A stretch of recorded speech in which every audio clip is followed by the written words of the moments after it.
Good morning, everyone. Welcome to Kelly's Creative Dream Studios, and today we are going to be talking about the ceramic pen from Stamperia. Now, this is a really cool pen, and it's not for writing, and I'm going to show you what we're going to do with it in just a minute. First off, yes, you were not supposed to have a video today, but there is a haul video tomorrow, so make sure you come back and check that one out. My trip went from being postponed to July and me being home to me taking a couple of days off to run away and set my planner up for Q3. So I thought what I'd do is I'd get some videos up and running. Now this pen, if you do not like to fussy cut or you have problems fussy cutting, this pen is your magic wand, let me tell you. Now, there are several versions of this. The one from Stamperia is retractable, just like a regular pen, okay? Which I really love the retractable factor. There's no worrying about losing the cap. And there's one on there that the cap comes off and then, you're going to lose it. So I recommend the one from Stamperia. Now, I purchased this through Spectrum Art Creations, and I am so glad that I did. Because while I don't mind fussy cutting, sometimes getting into those teeny tiny spots is really hard to do. And I'm going to show you how cool this one is for that. Now, your blade, and I'm going to try and show this. Use this piece of black, I think, and see. If you'll notice, when you look at the pen, there is a distinct, let me move my camera just a little bit so I'm not sitting behind the arm. If you'll notice, there is a chisel to the tip. It's not flat. It's not pointed all the way around. There is a chisel to this. Let me put my cheaters on so I can better point it out to you. But there is a distinct angle that goes like this, and you're going to want to make sure that you are using that just like your X-Acto blade, okay? Just like your X-Acto blade. Use that with your, it's got the same angle as the X-Acto blade, so you're going to want to use it like your X-Acto blade, except it's much finer. Now, the only other tool you need is a cutting mat. Now, I've not tried it on a glass mat, and that might work as well. If I can, I'll pull my Tim Holtz mat out and do that. But you're going to want to make sure, and there really isn't, it's a teensy-weensy blade inside that diagonal chisel there, okay? And what you're going to do is you're always going to want to pull towards you. You're not going to, you can go around curves and stuff like this, but you're not going to go up, okay? You're going to always want to come down. Let me move my cheaters for a minute. Let's start with something simple. Oh, let's start with something simple. Now, I am using Cherished Elegance ephemera sheet from Memory Place. And I'm going to just cut this one out. And I'm going to show you the difference here in a minute. Now, if you have straight cuts, don't worry about using that. Use your scissors for your straight cuts, okay? You'll be much happier. And I'm going to come in and snip that one just a little closer. Now, this has a couple of picks here on the end, so I'm going to leave that. But I am going to come up and I'm going to do this one. And I'm going to cut as close to that as I can. Now, this one is a little different, so I'm going to leave it. And there we go. I was going to say I lost my trash can. And I have my sheet down as low as I can go for you, so. But I'm going to make sure, first off, I don't lose this on my desk, that chisel is pointing down just as if I were using an X-Acto knife. And I'm always going to pull towards me. Now see, this has got a little bit of an angle to it, so I'm going to go ahead and cut that angle off. Excuse me. As I said, it's early. Excuse me. Now this has a little bit of a divot in it. So I'm going to come in with my pen and I'm going to cut that divot out. See how I'm making sure that my blade is at the angle, and I'm just going to cut that out by hand. Then I'm going to turn it so I can come across here. Now I can do this with the pen, or I'd probably get a closer cut. Now that I have that, oh, there's another divot. Let's get the other divot out of the way. get the other divot out of the way. But you're always going to want to pull towards you, okay? It does require some pressure. So if writing with an ink pen, gripping an ink pen is a problem for you, then this one may not be for you because you are needing to apply pressure.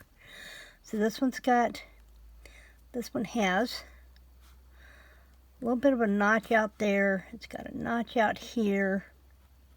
And you're going to want to take your time. If you try to get too fast with it, it may cut, but it's not going to give you a clean angle. Now see, I didn't get this into that paper tear really well, and I want to come back and do that.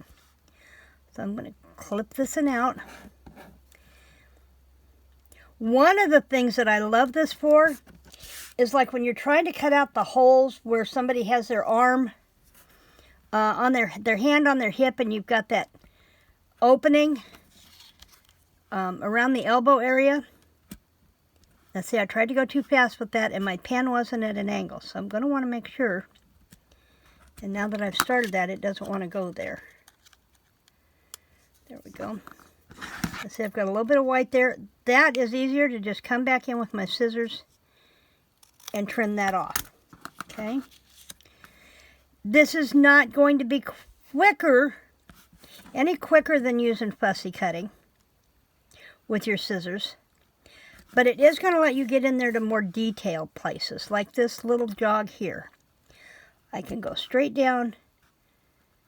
I can follow that line and cut that out, and then I can come back and take it off right there. Now you can come back in with your scissors and clean up any places you need, like I've got a little bit of white there.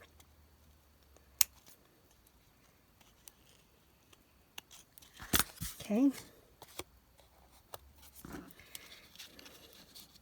And then this one, I left it so that I could follow the straight line, kind of, sort of. But the trick is having that blade just as if you were using your X-Acto knife, because if you have it at an angle, you're not going to get, if you've got it turned to where that blade is going sideways, you're not going to get as clean of a cut. Okay. And we can come down. See, I didn't have my blade square, so it wanted to turn. It'll try to turn on you if you don't have it positioned. Okay, so there we have that one. Now, let me pull another one out of here that's got a little bit more detail to it. I may hate myself for doing this on... Oh, let's do the teacup. Let's do this teacup right here.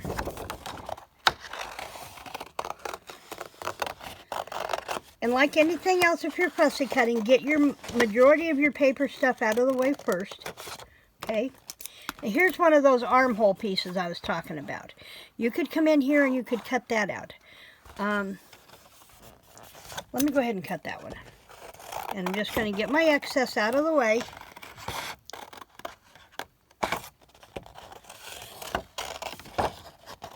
Because I don't need all that.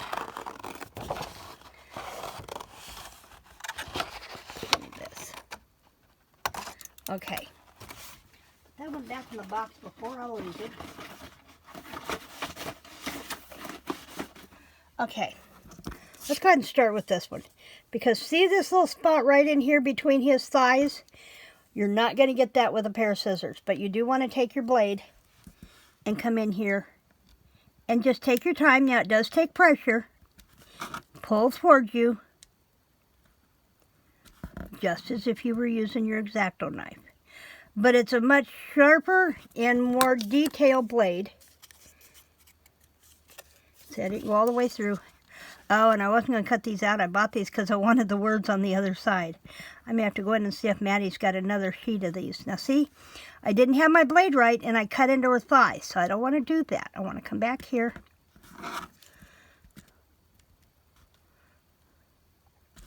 But it does take pressure. So if gripping a pen is a problem for you, this is not the tool for you, okay? And I really botched that one up. Because I didn't make sure my blade was at the correct angle.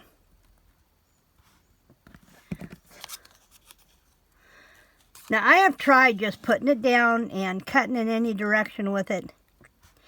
And that's how I discovered that if I've got my angle on my blade I'm going to get a better cut.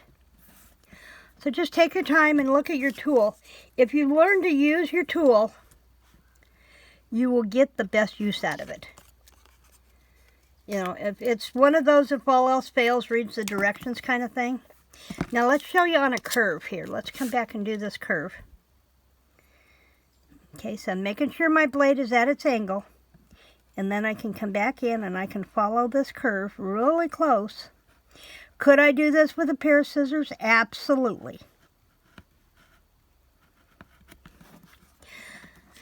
This may not make your fussy cutting simpler,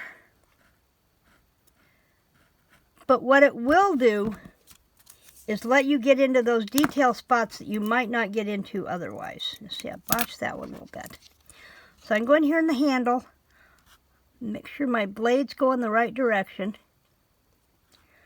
And it's that simple. Just look at your blade and turn your pen.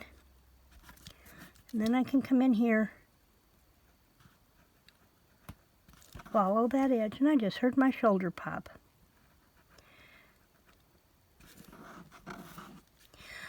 Getting into these little places is my nemesis when it comes to fussy cutting. I don't mind fussy cutting, as long as I have big open outside areas to follow. But if I have to get into armholes, that's a whole nother story. And I just come back.